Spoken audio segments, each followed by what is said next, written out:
Hola a todos y bienvenidos a un nuevo proyecto EDH. Mi nombre es Francisco y hoy día comenzamos con un nuevo grupo de videos asociadas a las tutorías, específicamente a la toma de decisiones y al manejo de recursos en Magic y en EDH, nuestro formato favorito. Entonces, ya hemos dedicado algunos videos a la construcción de barajas y cómo elegir cartas para nuestras estrategias o nuestros comandantes favoritos. Hoy nos vamos a ir acercando a hablar sobre cómo tomamos decisiones una vez que ya estamos sentados y jugando Commander o EDH. Y esta serie de videos va a tocar básicamente qué elementos podemos considerar para tomar mejores decisiones, ¿ya? Entonces, esta idea de tomar mejores decisiones necesita sí establecer algunas premisas. La primera premisa es que siempre que te sientas a jugar una partida de Commander, tu objetivo es ganar. Lo anterior no significa que sea el único parámetro, o sea, no se trata de hacer todo por ganar, sino que debe ser esa nuestra guía principal. Igual queremos pasarlo bien, fortalecer la comunidad, hacer amigos, probar cartas nuevas, probar barajas nuevas, etcétera, etcétera. Pero todo eso lo vamos a ir construyendo alrededor de la idea de que la mejor decisión posible es la decisión que nos lleva a aumentar nuestras posibilidades de ganar la partida. Esa es la primera premisa. Entonces, los videos que vamos a ir construyendo tienen que tener eso presente. El primer video, además, va a intentar construir, que este es el primer video, un marco inicial donde necesitamos establecer que Magic the Gathering y Commander son juegos de manejo de recursos. Y de eso es lo que vamos a hablar hoy día fundamentalmente. Comprender Magic the Gathering y Commander como juegos que se tratan sobre el manejo de recursos. Y por lo tanto, una buena decisión o una mejor decisión es aquella que nos permite utilizar nuestros recursos de mejor manera. Entonces veamos Magic como un juego de manejo de recursos. Conversemos un poco sobre eso. En el concepto de juego, cuando hablamos de juegos, hay tres ejes fundamentales que se asocia a los juegos. Y estos son suerte, talento y estrategia. O sea, un juego puede ser de suerte, de talento y o de estrategia. Juegos de pura suerte, por ejemplo, si estamos hablando de juegos de 100% suerte, sería ir a jugar un bingo, ya donde tú tienes cero control sobre el orden de las pelotitas que van a salir en el bingo, o un juego como Ludo, que para los que conocen el Ludo, la versión clásica es un juego donde simplemente lanzas dados. Ya, no hay ninguna estrategia ni decisión muy compleja que tomar. El que tenga más suerte lanzando dados va a ganar la partida de Ludo. Luego hay juegos donde el talento es muy importante. Juegos como Pictograma, donde tu capacidad para ser creativo, dibujar o expresar conceptos de manera visual puede responder a un talento natural. Hay gente que naturalmente es mejor para el pensamiento creativo o para expresarse a través de las manos o los dibujos, etc.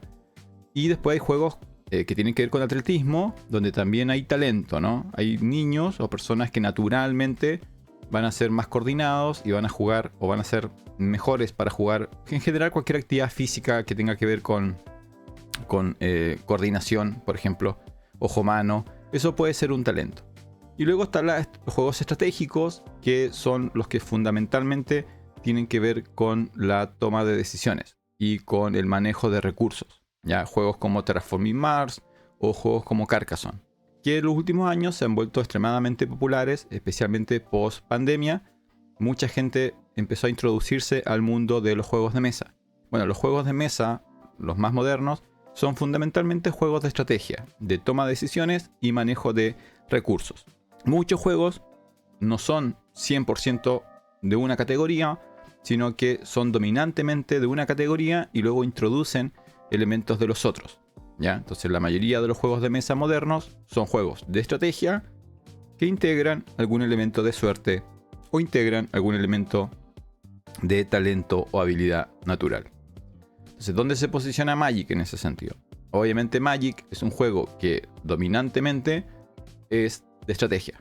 ¿Ya? Ese es el eje principal que guía a una partida de Magic, pero también tiene un elemento de suerte y tiene un elemento también potencialmente de talento para los jugadores que son capaces de visualizar naturalmente situaciones, estrategias, o en el caso de Commander, al ser una partida social, hay jugadores que son más talentosos para moverse o manipular aspectos sociales que les pueden ayudar a llevarse la victoria. Pero la estrategia, entendemos, es la que domina por sobre la suerte y el talento en Magic.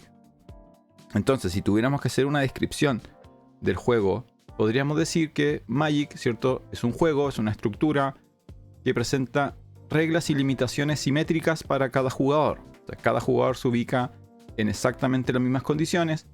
Por lo tanto, el factor clave para la victoria, nosotros vamos a entender que va a ser determinado por la calidad de las decisiones en el uso de recursos.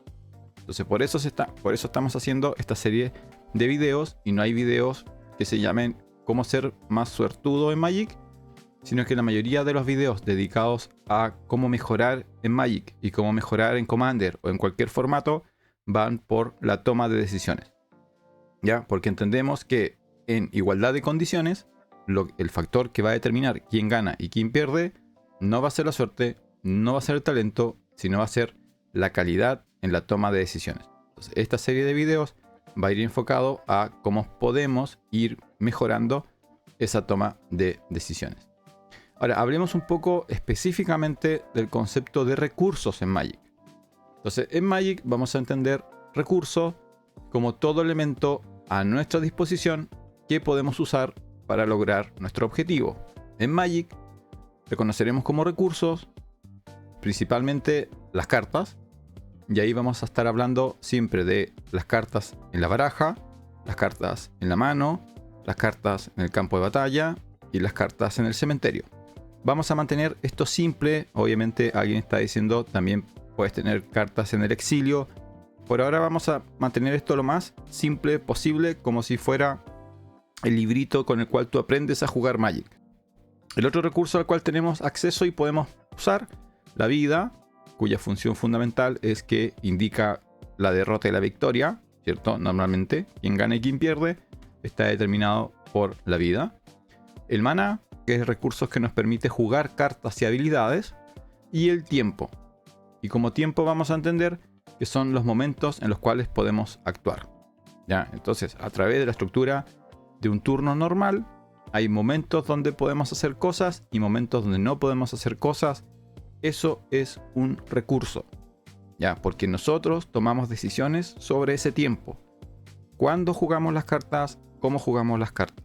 Entonces, cartas, vida, maná y tiempo son los 4 que vamos a usar fundamentalmente durante este video para hablar de recursos y Magic. A partir de lo anterior, donde toda partida de Magic comienza con los jugadores en igualdad de recursos, toda acción supone la búsqueda de modificar dicha igualdad. Cada jugada entonces se puede entender como una inversión, donde yo uso cierta cantidad de recursos para obtener más y o mejores recursos, o yo uso una cantidad de recursos para que el oponente pierda más o mejores recursos. De eso se trata todo.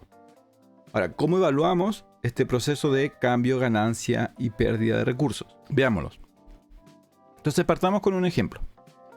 Acá está la carta Divinación. Es una carta azul, cuesta 1 azul, 2 incoloros, un conjuro, roba 2 cartas. ¿Es buena la carta o merece ser jugada? ¿Cómo decido yo si es una buena jugada o si es una buena carta? Yo me voy a los recursos.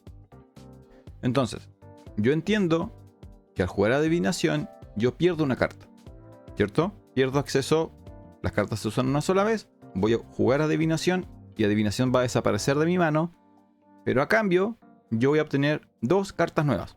Matemáticamente, si lo queremos ver de esta manera, yo termino con un +1. Yo tenía una carta en la mano, ¿cierto? La invierto para obtener 2 cartas nuevas. Entonces comencé el turno con una, termino el turno con 2. Y eso me daría un +1. Eso significaría que jugar adivinación es bueno, ¿ya? Y que la carta podría ser considerada buena. Pero falta algo, ¿no? No es tan simple esta matemática. ¿Por qué? Porque adivinación tiene un costo. Por lo tanto, no solamente yo estoy jugando la carta, la cual voy a perder, sino que tengo que gastar maná, tengo que invertir maná. Y además es un conjuro. Por lo tanto, jugar adivinación significa que tengo que invertir un momento de mi tiempo. En una de mis fases principales, mi acción va a ser jugar adivinación. Y eso significa que no voy a poder quizás jugar otras cartas porque gasté mi maná y gasté mi tiempo. La matemática no es tan menos una carta más 2 cartas igual +1, sino que sería algo como esto. Yo invierto la carta, robo 2, pero en el proceso también invertí 3 manás, 2 incoloros, 1 azul, e invertí una acción. Entonces hice todo eso para obtener un +1. Entonces ahora la pregunta es, ¿vale la pena? Cuando lo veo así, ¿vale la pena? Todavía no sabemos muy bien cómo resolver eso, ¿no? Porque todavía el número es verde, o el número es azul, ¿cierto? Todavía estamos sobre cómo habíamos comenzado el turno. Pero ahora sé que no solamente invertí una carta, sino que hubo otros recursos introducidos en la ecuación. Entonces, retrocedemos un poco y volvamos a la mecánica del juego. Entonces, al comienzo de Magic, en el inicio, tú tienes 7 cartas y 20 vidas, si estamos hablando de un formato tradicional. Tú y tu oponente parten con eso. Pero además, cada turno, tú sabes que vas a tener acceso a ciertos recursos por regla, por obligación. El juego te va a dar cada turno una carta nueva, una jugada de tierra nueva, y te va a dar prioridad para jugar cartas.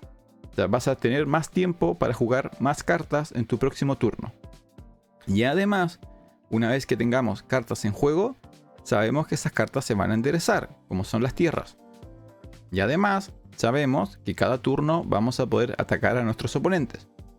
Entonces, sabemos que hay cada turno recursos que vamos a obtener por regla. Entonces, es todo esto lo que yo tengo a mi disposición inicial para poder obtener más cartas, más tierras, más maná, más vidas. ¿Sí? Entonces mis recursos a invertir son no solamente los que voy a obtener al inicio de la partida, sino los que voy a obtener cada turno, los cuales parten con un mínimo. Volviendo a la adivinación, volviendo a la fórmula, dentro de los recursos que yo voy a invertir, perder una carta, gastar el maná y la acción, el maná y la acción son normalmente recuperables. Entonces, ese maná que yo gasté para jugar la adivinación, voy a tener acceso a una cantidad similar de maná mi próximo turno, ¿cierto? Eso ya lo sé. Y también sé que mi siguiente turno voy a tener otro momento en el cual yo voy a poder jugar otra carta. Pareciera que la relación más importante es que yo gasto una carta para obtener 2 nuevas. Por lo tanto, termino con 1 a favor y adivinación vuelve a ser buena o vuelve a ser aceptable. Pero ahora yo les planteo una pregunta. Si tuvieran que elegir en su baraja introducir adivinación o introducir concentrar. Concentrar es una carta azul, también es un conjuro, pero cuesta 4, 2 incoloros y 2 azules y te hace robar 3 cartas. O sea, te hace robar una carta más que adivinación. Te cuesta un mana más, pero te hace robar una más. Entonces, si usamos la fórmula entre comillas que hemos estado usando, ya conocemos la versión de adivinación. Sabemos lo que nos pide: perder la carta, 3 maná, una acción, pero robamos 2, terminamos con un +1. En concentrar, también gastamos una carta, gastamos un maná más, la misma acción, pero robamos 3. Por lo tanto, terminamos con un +2. El maná y la acción la vamos a recuperar.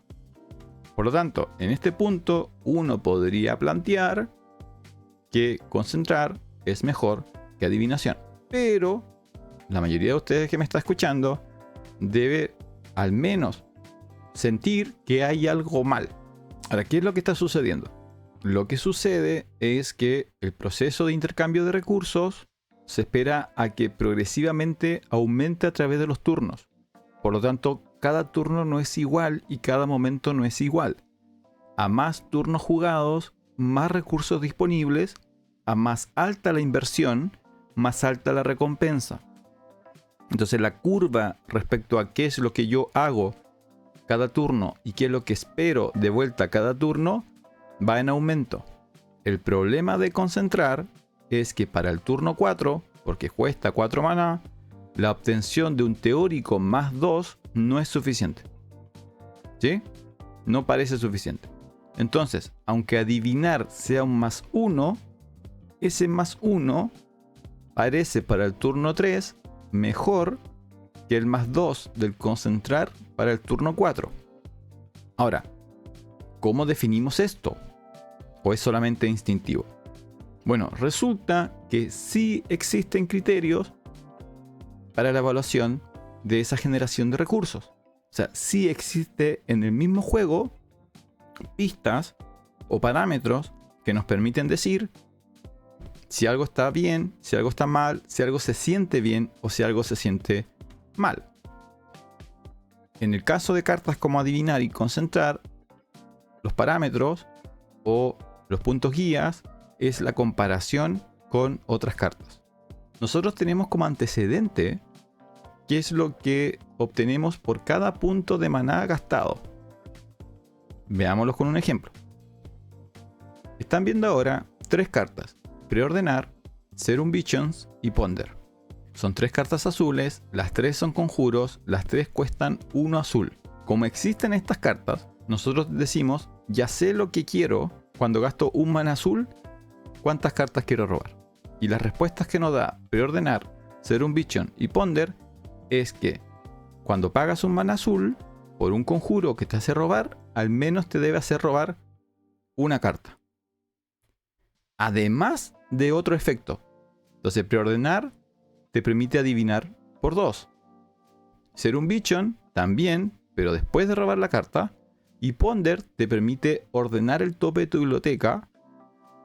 Y si quieres las barajas y luego robar las cartas. Entonces, si yo voy a gastar un maná azul para robar cartas, Preordenar, Serum Vision y Ponder son mi punto de referencia. Y ahora que yo tengo el punto de referencia de lo que puedo obtener por un maná, yo puedo también evaluar qué es lo que espero de 2 maná. Entonces ahora están viendo Telling Time e Impulse. Entonces, Telling Time es un instantáneo igual que Impulse, y esa es la gran diferencia con las cartas de un maná. Las cartas de un maná te dejan robar, pero a velocidad de conjuro, al parecer. Ese sería el estándar. Cuando pagas un maná más, el beneficio que obtienes es que ahora son instantáneos. Telling Time te deja mirar el tope 3 de tu biblioteca, poner una en tu mano, poner una en el tope y poner una abajo de tu biblioteca. Entonces te permite filtrar 3 cartas a velocidad de instantáneo por un maná azul y por un incoloro. Impulso, por un maná azul y un incoloro, te deja mirar las 4 del tope de tu biblioteca, poner una en tu mano y 3 abajo. O sea, te deja filtrar 4 a velocidad de instantáneo por un azul y un incoloro. Entonces ahora yo sé lo que espero de un maná azul, sé lo que espero de un maná azul y un incoloro. ¿Qué espero de 3 manás? Entonces por 3 maná azul, lo que yo espero, porque existe, es algo como Windfall, un conjuro que cuesta 2 incoloros y 1 azul, que dice que cada jugador descarta toda su mano y luego roba cartas igual al número de cartas más alto descartado de esta manera. Entonces por 3 maná, dependiendo de cuando yo juegue Windfall, puede ser que yo me esté descartando de 3 cartas y robando 7. O por 3 maná, en azul, como encantamiento, yo tengo el más alto estándar de robar, como algo como Rhystic Study.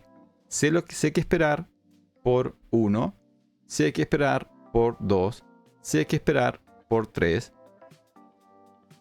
¿Qué tal se siente adivinar ahora? Entonces, cuando comparo adivinar con preordenar, Telling Time y Rhystic Study, ¿qué tal se siente? ¿Y qué tal se siente concentrar? Entonces, la valoración no es solamente un ejercicio sobre cuánto recurso obtengo por jugar una carta, o por gastar maná, o por entregar cualquier cantidad de recursos, sino que es cuánto recibo a cambio, y ese cambio, ese vuelto que yo recibo, esa recompensa que yo recibo, dónde se ubica dentro del estándar de lo que el juego me ofrece. Entonces, la mayoría de las cartas de Magic, la recompensa que te ofrecen al día de hoy es superior a la inversión de recursos. Por tanto, en un vacío, la mayoría de las cartas de Magic y la mayoría de las jugadas que yo haga con cartas de Magic me van a entregar un positivo. Pero no es solamente eso lo que yo estoy valorando, sino es en el marco del momento, la situación y el contexto de juego. Lo que estoy recibiendo, ¿es lo que yo debería estar recibiendo? Hagamos un ejercicio. Si yo les digo, cierren sus ojos, imaginen una carta con las siguientes características. Una carta mono negra, o sea, solo negro, instantáneo, y destruye una criatura. Eso es todo lo que hace. Destruye la criatura objetivo. Sin requisitos, sin limitaciones, sin castigos. ¿Ya? Una carta negra, instantánea, destruye criatura. ¿Cuánto es su coste? Entonces yo podría adivinar que la mayoría de ustedes responden a esa pregunta: un incoloro y 2 negros. Entonces, si es que adiviné lo que ustedes estaban pensando, obviamente no es porque soy mago ni nada, es porque la información que ustedes usaron para definir ese coste no es lo que ustedes pensaban que en el diseño de una carta, esa carta debería costar idealmente, sino que fueron a los antecedentes existentes. Como existe una carta que hace esto, que se llama Murder, y existen cartas parecidas como Hero's Downfall, que cuestan un incoloro y 2 negros y destruyen una criatura a velocidad instantánea, ese se transforma en su referente. Entonces, para cada carta que nosotros jugamos, para cada jugada que nosotros realizamos, hay un estándar. Entonces, una vez que tenemos el estándar, una vez que tenemos integrado que una carta por tal maná debe hacer X cosa, ese estándar se usa para evaluar otras cartas y evaluar situaciones de juego. Entonces, una carta que sea inferior al estándar, ya sea por su coste, por su disponibilidad o por sus limitaciones, va a ser obviamente considerada deficiente o mala. Entonces, en una partida jugar un asesinar, en una partida típica, va a ser considerado peor que jugar un murder. Y cartas que sean similar a murder o mejor van a ser consideradas obviamente aceptable o buena. Este proceso lo podemos aplicar exactamente a cómo sabemos si una jugada es buena o si una jugada es mala. Similar a la valoración de una carta, podemos valorar nuestras jugadas a partir de un estándar y reconocer si nuestra acción se encuentra dentro de lo esperado o está sobre lo esperado, por lo tanto nuestra jugada podría ser considerada buena, o está bajo lo esperado, y en ese caso nuestra jugada sería mala. Aunque no lo declaramos constantemente de manera explícita, ¿cierto? Aunque esto no se da en voz alta durante una partida, cuando tú juegas una carta, tú no dices, bueno, porque voy a gastar 2 maná y va a pasar esto y tú vas a perder esto, esta acción es considerada buena. Este proceso sí está fuertemente integrado en la dinámica del juego. Esto es algo que nosotros consciente o inconscientemente siempre lo hacemos. Siempre lo hemos hecho cuando jugamos Magic. Y de hecho es uno de los atractivos del juego. Una de las razones por la cual Magic atrapa a gente es porque tiene integrada dentro de su estructura mecánica la constante valoración de si lo que yo estoy haciendo se siente bien, mal, bueno, malo.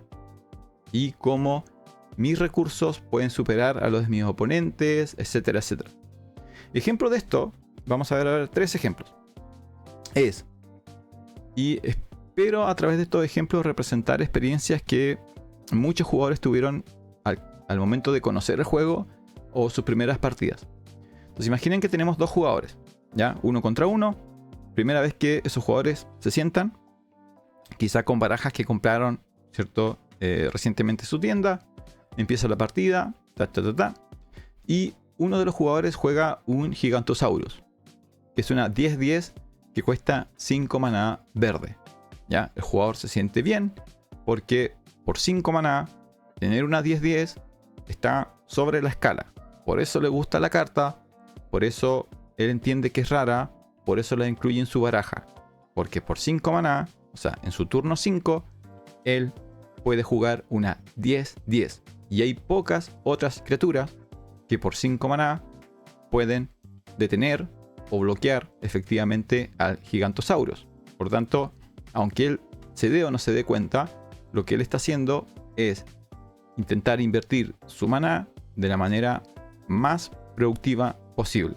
Él está obteniendo una de las mejores criaturas en términos de fuerza y defensa por el menor maná posible. Ahora, Arcanas le pasa el turno a Surgov y resulta que al final de ese turno, o durante el turno de él juega un Doomblade y destruye al Gigantosaurus. ¿Por qué lo hace?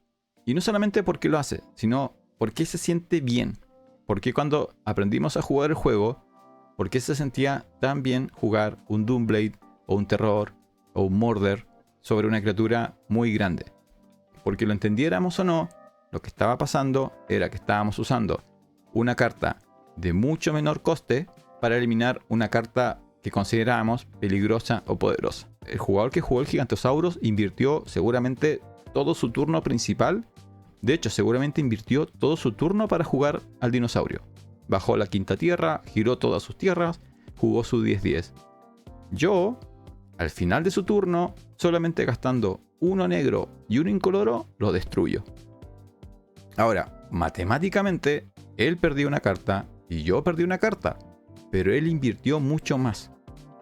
Él invirtió una lógica en su baraja, 5 maná, ¿cierto? Y todo su turno. Yo invertí solamente 2 maná y si cada uno tiene la misma cantidad de tierras, me sobran 3 tierras para jugar otra cosa. Y entiendo que mi jugada fue superior o mejor o yo estoy ganando. Ambos tenemos el campo de batalla vacío, pero yo siento que estoy ganando porque le destruí su Gigantosaurus. Este tipo de jugada es el tipo de jugada que atrapa a muchos jugadores durante sus primeras experiencias de Magic. Similar. Después de jugar el Doomblade, pasa un par de turnos y Surgos juega Rakdos. Ya juega una de sus más poderosas y potentes criaturas. Una 6-6 que vuela y arrolla por solamente 4 maná. Entonces juego mi Rakdos, pero antes de que Rakdos entre al campo de batalla, contra hechizo. Y sucede exactamente lo mismo que en el ejemplo anterior. Y es otro de los momentos que atrapa a muchos de los jugadores cuando empiezan a acercarse a Magic. Y en este caso, hasta jugadores muy experimentados disfrutan altamente jugar contra hechizos porque representa perfectamente este uso de recursos. O sea, no importa lo que juegue el jugador, cuánto maná haya invertido, cuán potente, poderosa sea esa criatura, ese artefacto, ese encantamiento, ese Planewalker. Yo lo voy a poder detener con solamente 2 manás azules y una carta a velocidad de instantáneo. Entonces, qué bien que se siente jugar un contrahechizo. Aunque yo perdí una carta y tú perdiste una carta, se entiende, ¿cierto?, que yo estoy ganando, que yo me siento mejor, que yo salí beneficiado de ese intercambio. Ahora, nada de esto se hace necesariamente explícito, pero es parte del juego. Es parte de la diversión del juego. Esto es también porque al comienzo de la experiencia de juego de muchas personas intentan probar cartas como Podredumbre Mental, que es esta carta negra que cuesta 2 maná incoloros y 1 negro y hace que el jugador objetivo descarte 2 cartas. Entonces, incluso aunque no te expliquen todo esto de los recursos y la matemática y la manipulación de maná y los momentos del turno, algo te permite entender, ¿cierto? De manera muy básica, que si yo gasto una carta para que mi oponente pierda 2, perdí -1 y él quedó en -2. Y eso obviamente también se siente bien.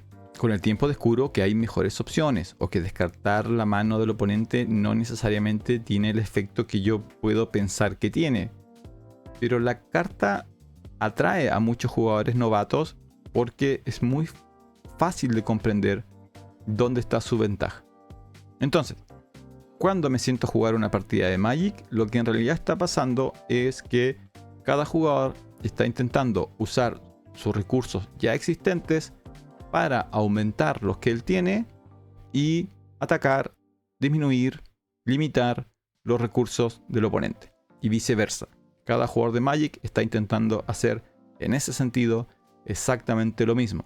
Y lo que va a definir si esa interacción es buena o mala es que existen parámetros estándar, puntos de referencia, que me dicen esto es lo que yo puedo esperar por cierta cantidad de maná, estos son los efectos que están sobre la curva o bajo la curva y me permiten definir si una carta es buena o si una jugada es buena o mala.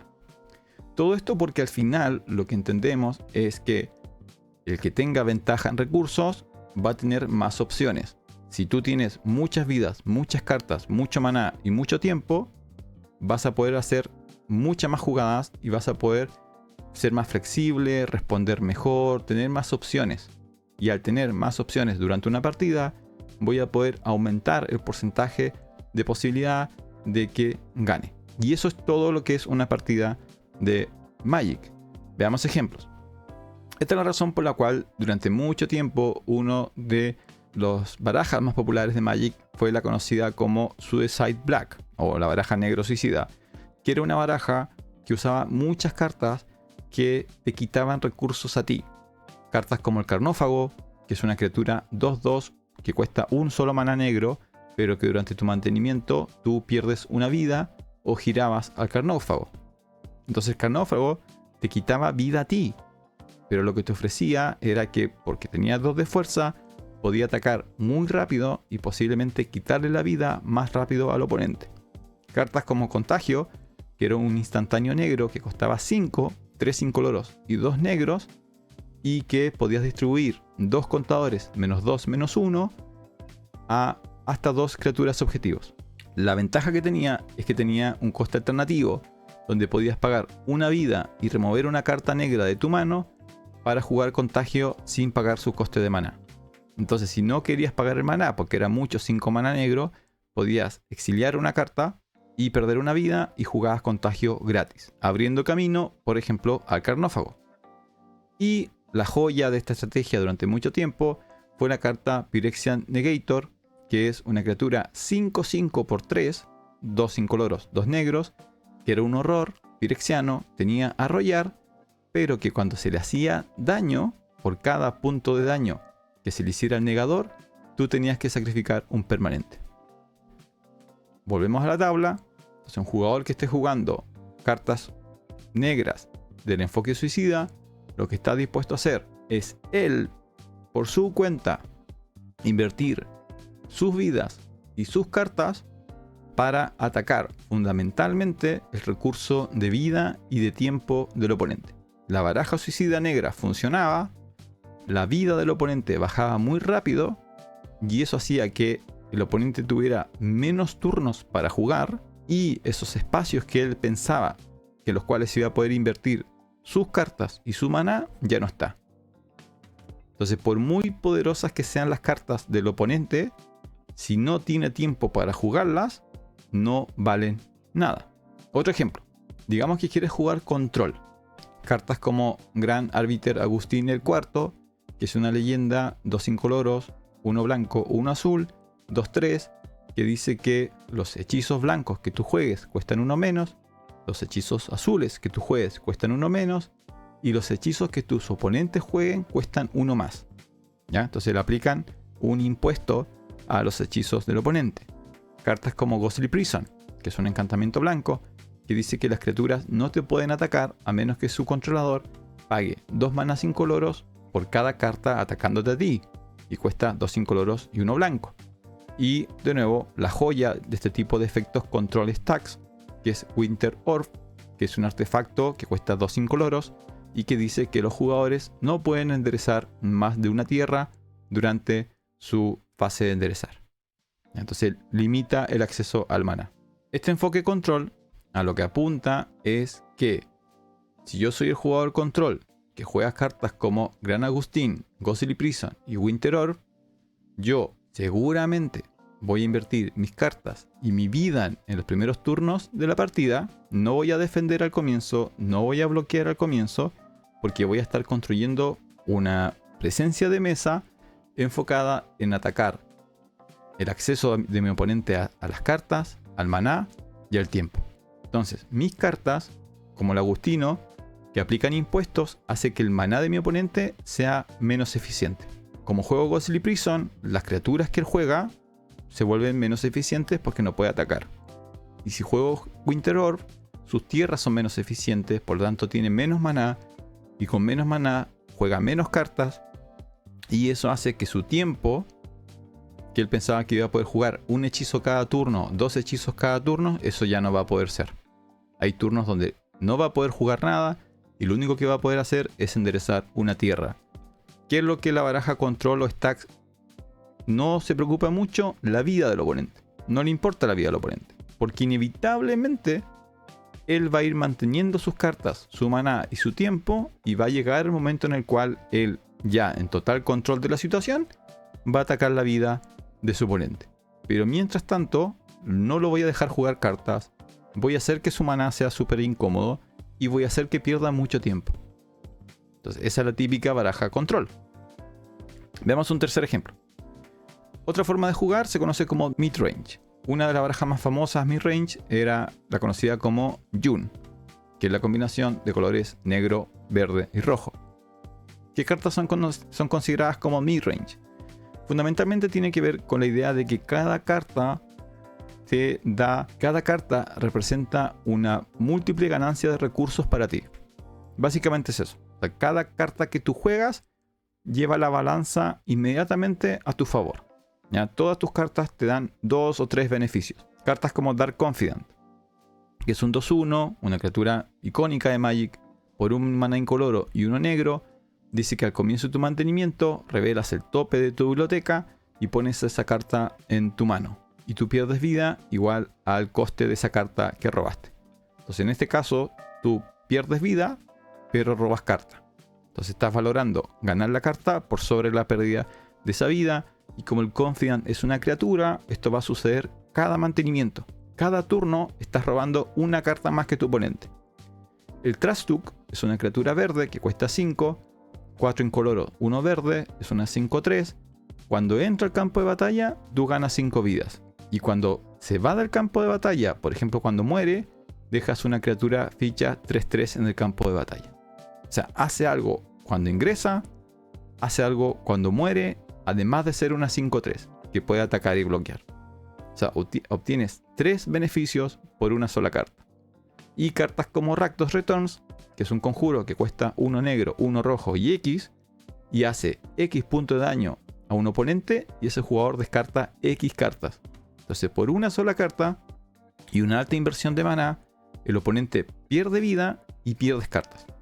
Entonces, cada carta en esta lógica midrange tiene ese sentido de que matemáticamente todas mis jugadas son un beneficio para mí y posiblemente una pérdida para ti. Entonces, en este caso, el jugador de midrange pone en riesgo o invierte su vida, sus cartas y su maná para sacar el máximo provecho a cada jugada que tiene, o sea, maximizar el tiempo en juego que él tiene, y arriesga vida, cartas y maná para golpear duramente la vida, las cartas y el maná del oponente. Entonces la apuesta aquí es que no voy a dejar jugar tranquilo a mi oponente. Cada jugada mía es un +1 para mí y posiblemente un -1 para él, y a medida que la partida vaya avanzando, esa balanza o ese desbalance va a ser insostenible. De eso se trata el juego. Entonces cuando juegas 1 contra 1 es súper simple y súper sencillo, incluso instintivo para los jugadores, entender por qué una carta es buena y por qué una carta es mala, y por qué hay cartas que se usan una y otra vez en distintas barajas y hay otras que nunca se usan. Porque entendemos que de lo que se trata es tener más que el oponente y tenemos estándares, parámetros que nos permiten definir si lo que estamos pagando y lo que estamos recibiendo o la jugada que estamos haciendo tiene o no tiene sentido. Y esto es lo mismo con jugar cartas, atacar, bloquear. Todo momento de la partida en el fondo es un ejercicio matemático que nos permite calcular qué es lo que estoy perdiendo, qué es lo que estoy ganando. ¿Sí? Entonces Magic en ese sentido es muy atractivo y es muy instintivo. O sea, a medida que juegas más y más Magic, vas entendiendo en qué momento la vida es importante, en qué momento el maná es importante, en qué momento las cartas son importantes, etcétera, etcétera. ¿Cuál es el problema? Que muchos de los parámetros que usamos para definir si en una partida 1 contra 1 una carta o una jugada es buena, no se aplican o se ven modificados cuando pasamos de 1 contra 1 a 4 todos contra todos. Entonces, uno de los mayores problemas que tenemos al tomar decisiones en una partida Commander es que no es tan fácil definir dónde se ubican los más, dónde se ubican los menos. ¿Sí? Y este es uno de los grandes problemas de una partida de Commander. ¿Cómo sé si estoy haciendo la jugada correcta? ¿Cómo sé si estoy jugando la carta correcta? Pero para poder conversar de ese tema, van a tener que ver el próximo video porque ahora ya se nos acabó el tiempo. Entonces, en una próxima ocasión vamos a conversar cómo se aplica esta matemática o este principio de manejo de recursos en una partida Commander donde no solamente se trata de tus recursos, sino que hay otras 3 personas con exactamente esa cantidad de recursos. Pero por ahora, hasta ahí llegamos hasta hoy día. Esperemos que el video le haya servido. Y los invitamos para la próxima ocasión, para la segunda parte de este video sobre toma de decisiones y manejo de recursos. Por lo pronto, mi nombre es Francisco y que tengan una muy buena semana.